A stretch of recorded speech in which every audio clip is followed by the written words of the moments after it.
Hello students, मैं दीपिंदर बावा आपके साथ फिर से जुड़ रहा हूं इंडो यूपिन के यूट्यूब चैनल में। और आज हम डिस्कस करने वाले हैं करियर ऑप्शंस इन नीदरलैंड्स। बिल्कुल जी, आपने सही सुना। नीदरलैंड्स एंड हॉलैंड दोनों कंट्रियां एक ही हैं, एक कंट्री के दो नाम हैं। और काफ़ी सारे स्टूडेंट जो बेसिकली मुझसे हमेशा पूछते हैं कि सर आप हमेशा नॉर्दर्न यूरोप की बात करते हो, डेनमार्क की बात करते हो, फिनलैंड की बात करते हो, स्वीडन की बात करते हो, सर थोड़ा सेंट्रल यूरोप पे भी तो आओ ना। तो अब हम लेके आए हैं सेंट्रल यूरोप के ऊपर एक स्पेशल सीरीज जिसमें हम बात करेंगे बेल्जियम की, जिसमें हम बात करेंगे नीदरलैंड्स की। तो आज का टॉपिक मैं नीदरलैंड्स ले रहा हूं, लेकिन इसके बाद मैं आपको बेल्जियम और फ्रांस के बारे में भी बताना शुरू करूंगा। सो अगर आपको ये कंटेंट अच्छा लग रहा हो तो आप मुझे जरूर सब्सक्राइब कर लें और बेल आइकन जरूर दबा दें, और किसी भी ऐसे दोस्त के साथ जिसको इसकी सबसे ज्यादा जरूरत हो उसको जरूर शेयर कर दीजिएगा। चलते हैं जी, बिना टाइम वेस्ट करें फटाफट से। सो बेसिकली आज की डेट पे क्या हो रहा है, बच्चा जो यूरोप जाना चाहता है उसके बाद दो तरह की कंट्रियां हैं। मैंने लिंक दिया था अपना अफोर्डेबल यूरोप और एक्सपेंसिव यूरोप का, फिर से दे रहा हूं। बेल आइकन पे आप चेक कर लीजिएगा, यहां से आपको समझ में आएगा कि आपको यूरोप में कौन सी कंट्री लेनी है। अब नीदरलैंड्स जो आती है वो आती है एक्सपेंसिव यूरोप में, ठीक है। तो जर्मनी, नीदरलैंड्स, बेल्जियम, फ्रांस, ये एक्सपेंसिव यूरोप की चार कंट्रियां हैं, सेंट्रल यूरोप के अंदर आती हैं। और इनके अंदर जो अपॉर्चुनिटीज हैं हम डिस्कस करेंगे।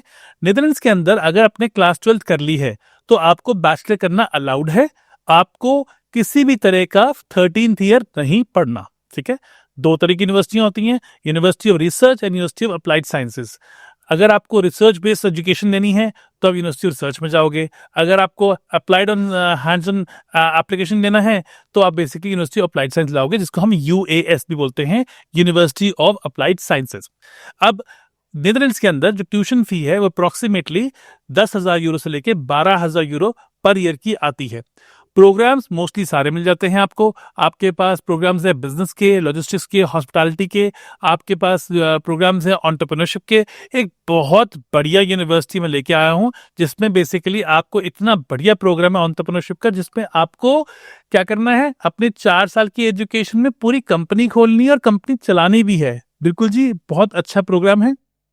अब बात करते हैं कि अगर आप बैचलर डिग्री करने आ रहे हो तो आपको IELTS चाहिए 6.0, और ये मैंडेटरी है। अगर आपके पास IELTS 6.0 नहीं है तो आप नीदरलैंड्स नहीं आ सकते, क्योंकि नीदरलैंड्स जो गवर्नमेंट है, जो इमिग्रेशन है, जिसको हम IND बोलते हैं, वो आपको बेसिकली उनकी रिक्वायरमेंट है ये चीज़ कि आपको IELTS होना चाहिए। और यूनिवर्सिटीज़ की भी रिक्वायरमेंट 6.0 ही है। अगर आप मास्टर्स में आ रहे हो तो आपकी रिक्वायरमेंट 6.5 हो जाती है। बैचलर के स्टूडेंट्स के लिए जो एजुकेशन है वो लगभग 4 साल की होगी। इसके अंदर आपको इंटर्नशिप मिलेगी, इसके अंदर आपको इरास्मस एक्सचेंज मिलेगा। अब जिन बच्चों को ये इरास्मस एक्सचेंज बिल्कुल नया लग रहा है वर्ड, तो मैं फिर से लिंक दे रहा हूं। मैंने इरास्मस एक्सचेंज के ऊपर पूरा वीडियो बना रखा है कि कैसे एक बच्चा यूरोप की एक कंट्री में जाता है और फिर दूसरी कंट्री में जाएगा फ्री ऑफ कॉस्ट पढ़ने के लिए। देखना ना भूलें। आगे चलते हैं। नीदरलैंड्स के अंदर हमने ट्यूशन फी की बात कर ली, हमने एडमिशन रिक्वायरमेंट की बात कर ली। आपको बिना मैथ्स के कोर्सेज मिल जाएंगे, आपको मैथ्स के साथ कोर्सेज मिल जाएंगे। आपको बेसिकली अगर आपकी एज है 26 या 27, तब भी आप अपनी बैचलर डिग्री के लिए अप्लाई कर सकते हो। हमारे पास 28 to 29 ईयर्स के बच्चों ने भी बैचलर में अप्लाई कर रखा है। फिर से मैं एक आइकन लगा रहा हूँ इस बात के ऊपर, जहां पे आप इस बच्चे से मिल सकते हो कि इस बच्चे को बेसिकली मैंने 26 ईयर्स की एज में भेजा है नीदरलैंड्स, जबकि इसके वीजा रिफ्यूज भी हुए थे कनाडा से। तो जरूर देखिएगा इसका वीडियो। आगे चलते हैं। नीदरलैंड्स के अंदर जो पार्ट टाइम जॉब्स हैं उसमें बच्चे को 16 घंटे काम करना अलाउड है, लेकिन अगर वही बच्चा अपने आप को कॉन्ट्रैक्टर बना लेता है तो नंबर ऑफ आवर्स बहुत बढ़ जाते हैं। इसका जो डिटेल है उसके लिए मैं इनवाइट करूंगा अपने स्टूडेंट को इन कमिंग डेज के अंदर, ताकि हम इसको और अच्छे से समझ सके। बट आपको पार्ट टाइम काम करना अलाउड है। नीदरलैंड्स के अंदर आपको जो वीजा है वो यहीं से मिलके जाएगा बैठ के। आपको इंडिया से ही वीजा अप्लाई करना है। इनटेक्स के ऊपर आपके पास 2 इनटेक होती हैं, जनवरी एंड सितंबर, लेकिन कुछ यूनिवर्सिटी ऐसी हैं जो मल्टीपल इनटेक्स देती हैं, मतलब कि 6 इनटेक्स देती हैं, ठीक है। तो अगर आपने बेसिकली जल्दी जाना है या आपको 2-3 महीने में ट्रैवल करना है तो भी आप ट्रैवल कर सकते हो। आपको लगभग अप्रोक्सीमेटली एक यूनिवर्सिटी ऐसी है हमारे पास जो 13 लाख रुपए लेती है, 13 to 14 लाख लेती है, including tuition fee, books, plus साथ में आपको एक सेमेस्टर का रहना भी देती है। तो इन टाइप की इंफॉर्मेशन के लिए आप हमारे काउंसलर से डिस्कस कर सकते हो कि कौन सा बैचलर डिग्री प्रोग्राम आपके लिए बेस्ट रहेगा। लीजिएगा कि इसमें मैथ्स नहीं चाहिए, किसमें मैथ्स चाहिए हैं। अप्रॉक्सीमेटली 50-60% मार्क्स अगर आपके हैं तो आपको एडमिशन मिल जाएगा यूनिवर्सिटी ऑफ अप्लाइड साइंसेज के अंदर। पब्लिक यूनिवर्सिटीज भी हैं, प्राइवेट भी हैं, लेकिन सारी यूनिवर्सिटीज की जो एक्रेडिटेशन है वो कॉमन है। अगर आपकी यूनिवर्सिटी ऑफ अप्लाइड साइंस है और वो पब्लिक है या प्राइवेट है, इससे आपकी डिग्री में फर्क नहीं पड़ेगा, क्योंकि सारी डिग्रीज जो हैं वो एक ही जगह से इशू होती हैं। आपकी सारी डिग्रीज डच गवर्नमेंट से अप्रूव्ड होंगी, तभी आपको वीजा मिलता है। ठीक है, अब चलते हैं मास्टर के स्टूडेंट्स में। मास्टर्स यहाँ पे 1.5 साल की है और 2 साल की है। अगेन फिर भी बता देती है कि मास्टर्स के अंदर आपको कुछ जो रिसर्च यूनिवर्सिटीज होती हैं उनको कई बार 4 साल की बैचलर चाहिए होती है। जो university of applied sciences masters दे रही हैं वो 3 साल की बैचलर भी एक्सेप्ट कर लेती हैं। अगर आपको रिसर्च यूनिवर्सिटी में जाना है तो यूनिवर्सिटी ऑफ आइंधवन हो गया, आपके पास डेल्फ हो गया, ट्वेंटे हो गया, ये सारी यूनिवर्सिटीज जो हैं ये आपके लिए रिसर्च यूनिवर्सिटीज हैं। अगर आपको जाना है यूनिवर्सिटी ऑफ अप्लाइड साइंसेज में तो आप जा सकते हो, विटनबर्ग में जा सकते हो, आप हार्लेम में जा सकते हो। बहुत सारी ऐसी यूनिवर्सिटीज हैं जो basically master degree programme avail करती हैं, और कुछ यूनिवर्सिटीज तो मल्टीपल मास्टर्स देती हैं एवरी 2 मंथ्स के हिसाब से। तो अगर आपने जल्दी जाना है तो आप जल्दी भी प्लान कर सकते हो। IELTS 6.5 मैं बता ही चुका हूं आपको। 3 साल की बैचलर, 4 साल की बैचलर, डिपेंड करता है कि आप कौन सी यूनिवर्सिटी जा रहे हो और कौन सा प्रोग्राम जा रहे हो, राइट। अब चलते हैं हम बेसिकली नीदरलैंड्स के अंदर और जो प्रैक्टिकल मैटर्स के ऊपर। तो स्टूडेंट का पहला क्वेश्चन होता है, सर मेरे लिविंग एक्सपेंसेस कितने होंगे। बस ये बड़ा पेनफुल टॉपिक है, क्योंकि नीदरलैंड्स के अंदर जो लिविंग एक्सपेंसेस हैं वो हाई हैं। सेकंड थिंग, अगर आप नीदरलैंड्स जा रहे हो, जैसे ही आपका एडमिशन लेटर आ जाए फटाफट से अपनी अकोमोडेशन ढूंढना शुरू कर देना। हमारी टीम आपको गाइड करेगी, लेकिन कई बच्चे मैंने देखा है वो सिर्फ वीजा आने पे ही अपनी अकोमोडेशन को प्लान करते हैं। और मैं आपको आज अपने इस वीडियो के माध्यम से कंफर्म कर देता हूं, नीदरलैंड्स के अंदर जो अकोमोडेशन है वो सबसे बड़ी प्रॉब्लम है। ठीक है, एडमिशन प्रॉब्लम नहीं है इतनी, वीजा प्रॉब्लम इतनी नहीं है जितनी की बड़ी अकोमोडेशन प्रॉब्लम है। और इस चीज को आप बेसिकली चाहो तो चेक भी कर सकते हो ऑनलाइन, आपको बहुत सारे ऐसे वीडियोस मिल जाएंगे। सो इसलिए करना क्या है, आपको करना ये है कि आप बेसिकली अपनी अकोमोडेशन की जो जर्नी है, जो बुकिंग सिस्टम है, एडमिशन आने पे ही शुरू कर ले और वीजा की वेट ना करें। ठीक है, तो आगे चलते हैं। नीदरलैंड्स के अंदर बेसिकली अगर स्टूडेंट जो है वो जा रहा है यहाँ से, उसको इंडिया से वीजा मिलता है। ये वीजा जो होता है ये तब मिलता है जब आपका रेजिडेंट परमिट MVV जो है वो अप्रूव हो जाता है। सो बड़ा सिंपल सा सिस्टम है, एक बार फिर से समझाता हूँ। आपको एडमिशन लेटर आ गया, नंबर 1। आप सेकंड, आपने बेसिकली अपनी ट्यूशन फी पे कर दी। नंबर 3, आपने अपने लिविंग एक्सपेंसेस जो हैं नीदरलैंड्स के अंदर दिखाए, या तो ब्लॉक्ड अकाउंट में दिखाने पड़ेंगे या फिर इंडिया में अपने या अपने पेरेंट्स के अकाउंट में दिखाने पड़ेंगे। अब क्वेश्चन ये आता है कि ब्लॉक्ड अकाउंट किसको दिखाना है और इंडिया के अंदर अकाउंट किसको दिखाना है। ये सब डिपेंड करता है कि आप कौन सी यूनिवर्सिटी में जा रहे हो और आप बेसिकली कौन सी स्टेट से आ रहे हो इंडिया से।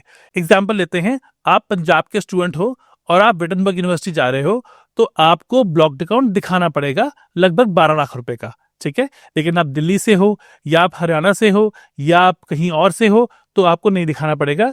तो कुछ यूनिवर्सिटियों ने कुछ स्टेट्स के अंदर पर्टिकुलर स्टूडेंट्स के लिए ब्लॉक्ड अकाउंट बोला है, पर काफी जगह पे आप अपने पेरेंट्स के अकाउंट दिखा सकते हो, आप अपना अकाउंट दिखा सकते हो। आपको सिर्फ ये शो करना है कि आपके पास लिविंग एक्सपेंस के पैसे 12-13 लाख रुपए पड़े हैं। सोर्स ऑफ इनकम वो नहीं पूछेंगे, बेसिकली एज इफ नाउ नहीं पूछते हैं। तो आपको ये हम और डिटेल में समझाएंगे जब आप हमारे को कॉन्टैक्ट करोगे। नेक्स्ट थिंग आती है कि मैंने अपनी एप्लीकेशन ट्यूशन फी भर दी, मैंने अपना ब्लॉक्ड अकाउंट के मैंने अपने लिविंग एक्सपेंस के पैसों की बैंक स्टेटमेंट दिखा दी यूनिवर्सिटी को। अब वो मेरा वीजा अप्लाई कर देंगे और मेरा जो वीजा मतलब MVV जो है वो अप्लाई कर देंगे। और मेरा MVV जब आ जाएगा तो उसको लेके मैं जाऊंगा एम्बेसी में और अपना यूनिवर्सिटी एम्बेसी से वीजा कलेक्ट करूंगा, जिसमें छोटा मोटा सा एक इंटरव्यू हो जाता है कई बारी, which is a basic requirement for any student. So कहने का मतलब ये है कि नीदरलैंड्स के अंदर जो वीजा है उसका सक्सेस रेशियो बहुत अच्छा है। तो मैं सजेस्ट करूंगा स्टूडेंट को, जितने भी स्टूडेंट्स बेसिकली 12 से लेके 13 लाख रुपए की ट्यूशन फी को देख रहे हैं, अगर आप इसे अफोर्ड कर सकते हो तो नीदरलैंड्स जो है वो आपके लिए बहुत ही अच्छी ऑप्शन आएगी। उसका रीजन ये है कि नीदरलैंड्स के अंदर जो स्टूडेंट्स हैं उनको दिक्कत नहीं आती है लोकल लैंग्वेज में, क्योंकि इंग्लिश जो है वो वाइडली स्पोकन है। मैं ना अभी कुछ 1-1.5 साल पहले नेदरलैंड्स गया था अपना व्लॉग बनाने के लिए। तो मैं सड़कों पे घूम रहा था और मैंने सड़कों पे लोगों को ऐड देखा कि लोगों ने एक्चुअल में ऐड लगा रखी है कि स्टाफ वांटेड की। एम्स्टर्डम इतना ज्यादा टूरिस्टिक प्लेस है, यहाँ इतने लाखों करोड़ों लोग हर साल आते हैं। तो इसके लिए मेरा आपको सजेशन ये है कि अगर आप प्लान कर रहे हो और पार्ट टाइम भी आपके लिए बहुत इंपॉर्टेंट है, तो नीदरलैंड्स ऐसी कंट्री है जहां पे आपको पार्ट टाइम जॉब अपॉर्चुनिटीज में बिल्कुल दिक्कत नहीं आती है।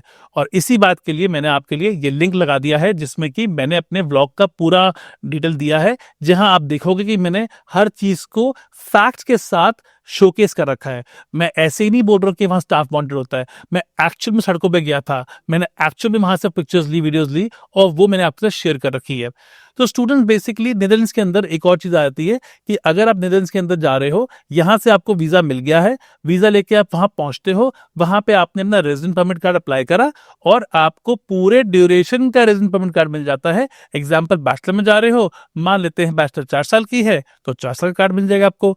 उसके बाद बैचलर मास्टर्स दोनों के अंदर आपको 1 साल का स्टे बैक ऑप्शन, जिसे हम पोस्ट स्टडी वर्क वीजा बोलते हैं, PSW बोलते हैं, वो भी मिलता है।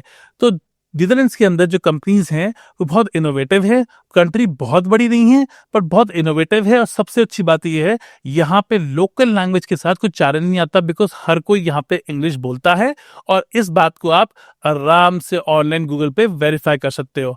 सो बेसिकली अगर आप चाहते हो कि जनवरी इनटेक में अभी भी जाना, और अगर आपके IELTS है या आप IELTS देने को रेडी हो, तो फटाफट से अपनी एप्लीकेशन रेडी करो और हमसे मिलो, और हमसे मिलके अपनी एप्लीकेशन नीदरलैंड्स के अंदर अप्लाई कर दो इसी कमिंग इनटेक के अंदर, और हम आपको दिलवाएंगे एडमिशन एंड वीजा, दोनों चीजें बिल्कुल on time.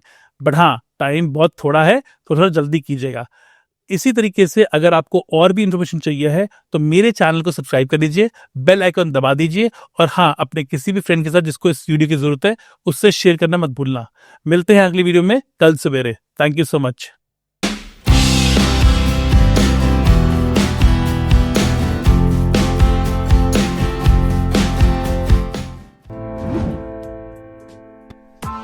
Press the bell icon on the YouTube app and never miss another update.